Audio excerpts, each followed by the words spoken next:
Alright guys, I thought I'd do an update on the stands with Papa Shrimp. That's Jerry. He's out here helping out at Ohio Fish Rescue. Started cutting on the second Bellagio stand. I got my America bandana on because the steel is flying. It's chewing up the blades pretty quick. They're overheating, so I'm swapping out a blade. There goes Josh, he's doing fishy things. But these are carbide tip. I know some people were asking about more information on modifying the stands. These are Diablo Steel Demons. I got these at Home Depot. They're like 30 bucks a piece. I believe they're rated up to 1/4-inch thick steel. I'm sure you can cut thicker with it. This tube steel is 1/4-inch and it's cutting it perfectly fine. The issue that I've mentioned before, and it's been in the live streams, is the welds on this stand. Talking to my father, who's a pretty experienced welder, he said they probably use stainless filler to make it a stronger weld because it is chewing the blades up. But I'm going to swap out blades and get moving on finishing the rest of these stands. Here's the first Bellagio tank stand. It's in the building. I do have to fix 1, 2, and 3. When I did my guide to cut the stands, I accidentally flipped the guide on the wrong side, so these 3 are cut too high. It's easy fix. I just gotta recut 3 of these. The marks are already there. I won't need to use the jig since it's already marked. I can just cut them and fix this, and this stand modifications will be done. And it'll be ready to be leveled. We brought it in here so we can level it to their floor. Their floor in here is really level to begin with, but this is basically fully custom leveled to their floor. I'll tack it. I'll tack every leg, just tack welds, get it to where it's perfect, and then I can finish burning it in. And when you guys, here's a tip or a trick if you guys ever want to build your own stands, if you're a welder, like a hobbyist welder like I am, you don't want to weld every single leg in a row. Steel, when it gets really hot, it warps. And I can show an example on the stand out there. I'm pretty sure they welded it just straight down a line.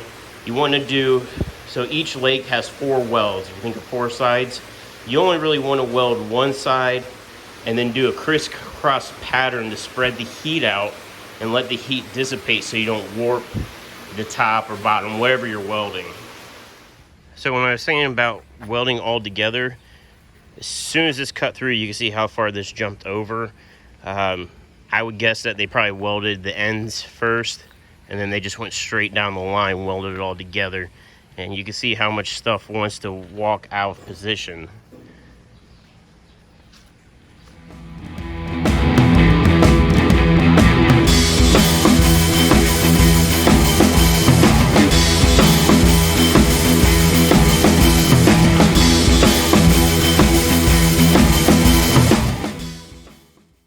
Alright guys, it's weekend number 3 at Ohio Fish Rescue. I'm outside on the side of their house. This is that roof that we put up last weekend. Anyways, I want to talk about some more information on welding these stands and a couple things that I guess kind of slipped my mind I haven't mentioned yet and that I want to, is safety gear. Now I'm doing a lot of grinding. So you really need safety glasses. It's a must. This is just a pair I keep in my truck, and make sure that they're legit safety glasses. And legit safety glasses will have a code stamped usually on the inside edge, and it should be a Z number. This is Z87 plus, and if it doesn't have that Z number, then it's not, I don't know if it's OSHA approved, but it's probably not a legit pair. So make sure you get a good pair of safety glasses, especially when you're grinding, working around metal and stuff like that. The other part of that protection is hearing protection. The grinding's not super loud. The circular saw was pretty loud. And it's not that it might not be super loud, it's the repetitive, continuous noise. These aren't earmuffs. These are actually headphones. that I use at work when I'm working on cars to listen to music. Anything helps. So they are padded. It does reduce the noise. They're Bluetooth, so I can turn on some music to listen to while I'm working. If you don't have ear muffs, you can use, just like I am, some like AirPods or just, you know, your music headphones. Anything to help block out the outside noise. So protect yourselves, guys. That's going to be, I guess, my tip for this video is protection of your eyes and ears, face, whatever you're doing, be safe. But I'm going to show you what I'm doing today and where I'm at. Alright guys, so this stand's about ready to be welded. What's going to happen is I'm going to tack weld all the legs, not fully weld, just tack it in. We're doing it inside the fish room so that way it's level to their floor. This is 100% custom. In case their floor is tilted either direction, it's going to be level. Built specifically for the Ohio Fish Rescue. Once it's leveled, we're going to tack it in place, all these legs, and then once some more help gets here, we got to carry this thing back out the door, and I'm going to finish welding it outside where the sparks can fly and we don't have to worry about these tanks, these fish. We put up these boards next to the tank to protect any kind of little slags pieces from shooting over and hitting this nice wood finish. And then Josh is on an errand right now. When he gets back, he's going to hold up a blanket to protect the acrylic and to protect the fish from seeing the welding arc. You know, it's not good to look at a welding arc. If it's not good for us to look at, it's not good for the fish. Josh got the fish out of this tank, so that way we don't have to worry about trying to, you know, block them. And obviously we got to protect Pittsburgh because he's just a cutie. Look at that guy. So we want to protect him, so we're going to cover this tank. Make sure he can't watch the flash arc. Once this is tacked, I guess really we want to probably flip it up on its side, push it over, bring this stand in a bit, bring in the top, tack it, and also take it out. It's a lot of work today. I did plan to be here today and tomorrow because it is a lot of work. Way underestimated this project. But so here's what I'm working on right now. This is the second stand top. It was cut off last weekend. I'm coming through and I'm grinding down these welds. Now with this, the cuts aren't perfect on the stands inside. I did run the jig, but even just a degree off on a cut makes everything off on the whole stand. Not a big deal. So basically that's what the tacking and the leveling's for. Once it's tacked, if the stand fits flush right here but not on this end, I can fill that weld in.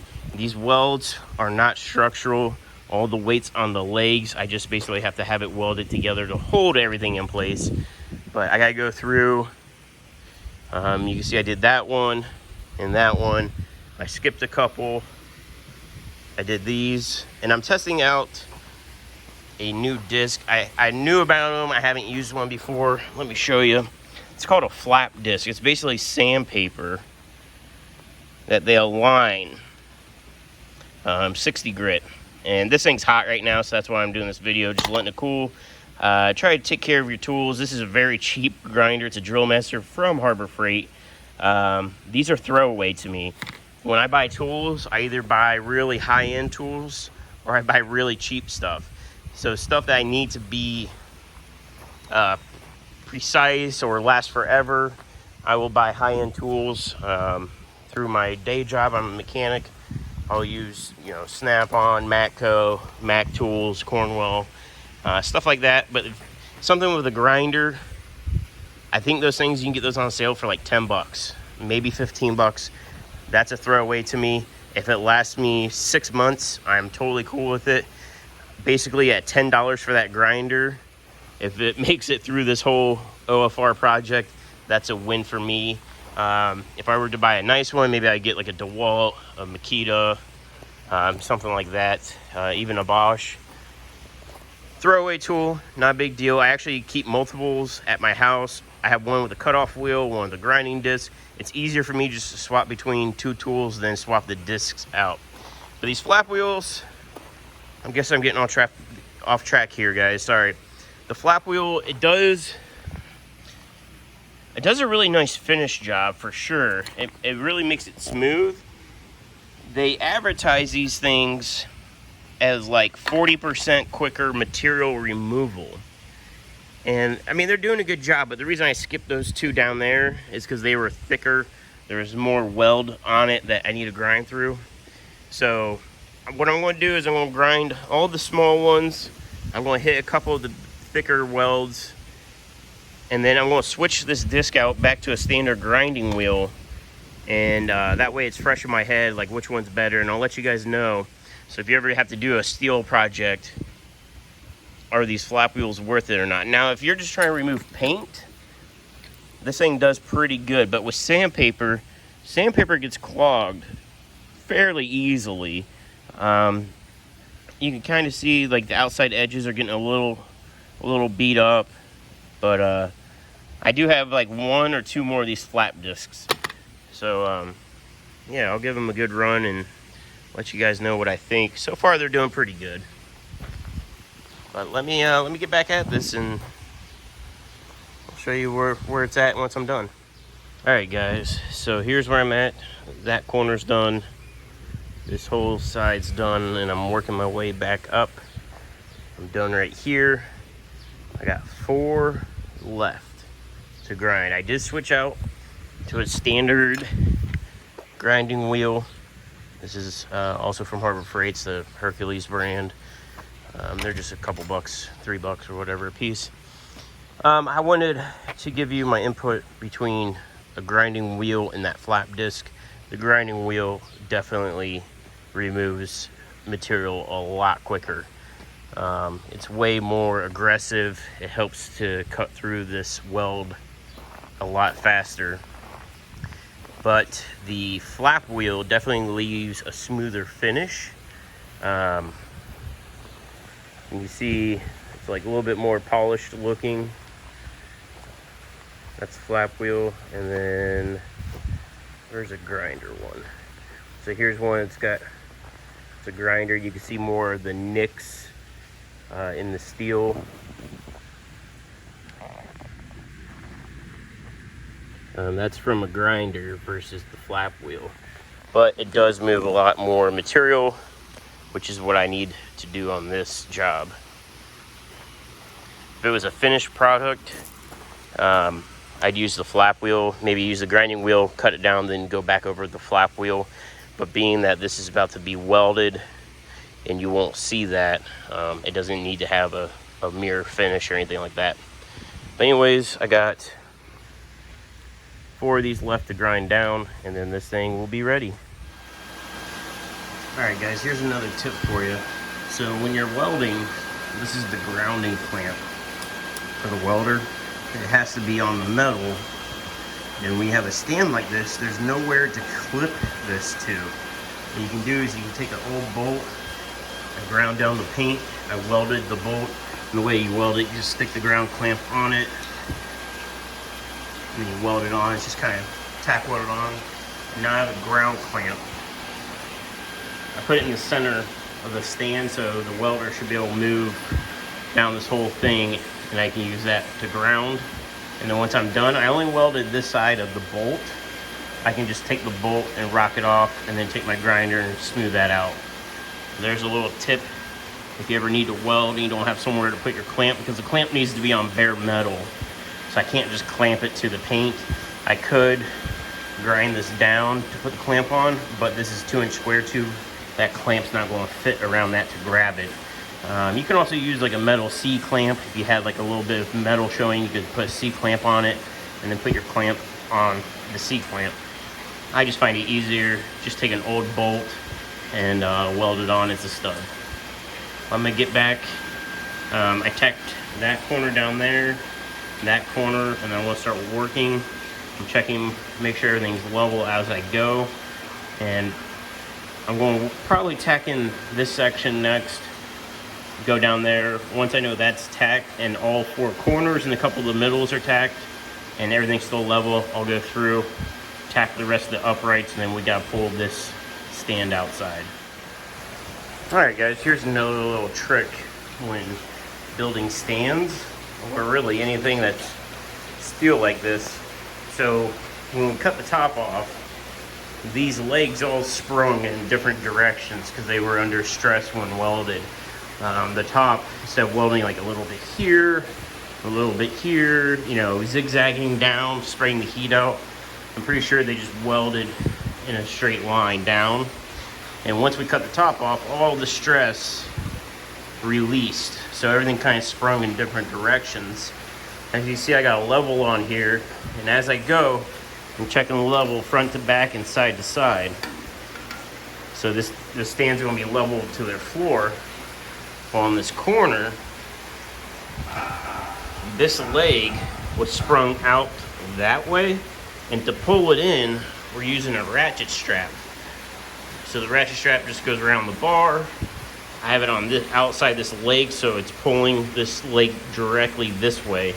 Now, if this bar, or if this leg was out this way and that way, I could run this ratchet strap on this side of the bar, and it's going to try to force it that way. So depending on which way I need these legs to go, whether it's this way or that way, is how I'll set up this ratchet strap. Super easy way to pull things into place to where I need them to be once this is all welded up. Now, if I was building this stand from scratch, there wouldn't be any tension on it to begin with. You would just weld it together. But because now I have to correct for any kind of tension there was, I'm pulling it back into place and weld it. This pry bar's in here because to level this tank, this needed up a little bit so I can manipulate the height of this corner using a pry bar to get it level going that way, and whichever direction I need to level it this way, tack it in, I can knock this out and then go back in and weld it. That's my next tip, and I'm just going to keep on rolling.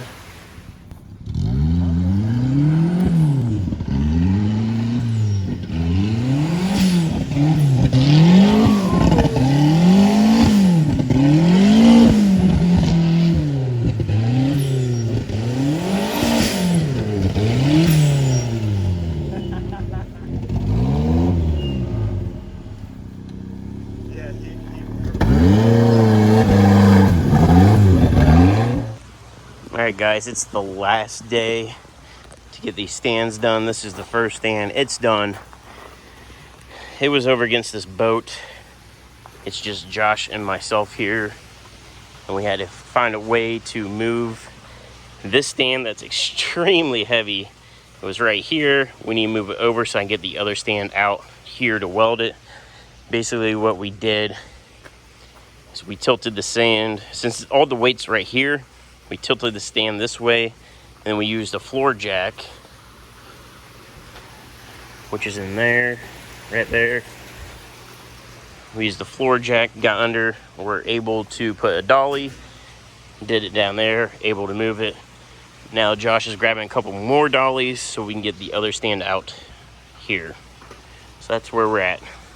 So for those of you that don't know, we're taking this grinder, we are grinding down the weld, so when you run your fingers across this, it's nice and flat. And when you paint this, you won't basically see this weld line. But this is the front side, so I'm only doing the fronts and these front corners. So I'm gonna go ahead and follow this beam around the corner and make this all flat and smooth. In case you guys don't know, when you weld, you're physically adding more material into the joint. So that's when you get what's called the bead.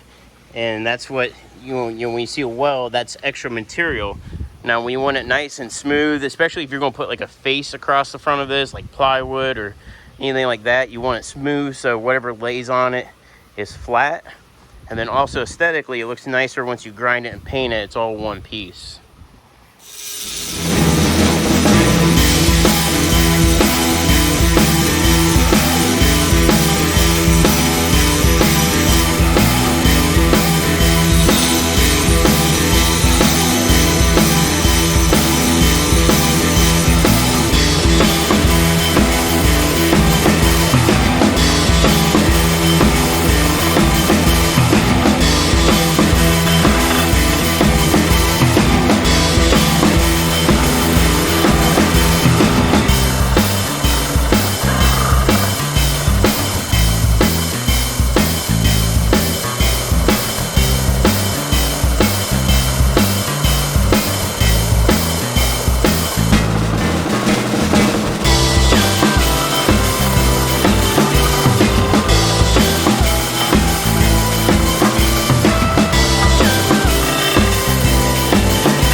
this yoga? Checking the well. Alright guys, that's it for this video. It's like 11 o'clock Sunday night. I got home around 9 p.m. I know this video was pretty long. I just kind of wanted to put together everything I recorded over the past few weekends. The stands are done. Stay tuned on OFR's channel to see those tanks come alive. Anyways guys, thanks for watching. Hit that subscribe button if you're new to this channel, and I hope you enjoyed, and I'll see you around. Peace.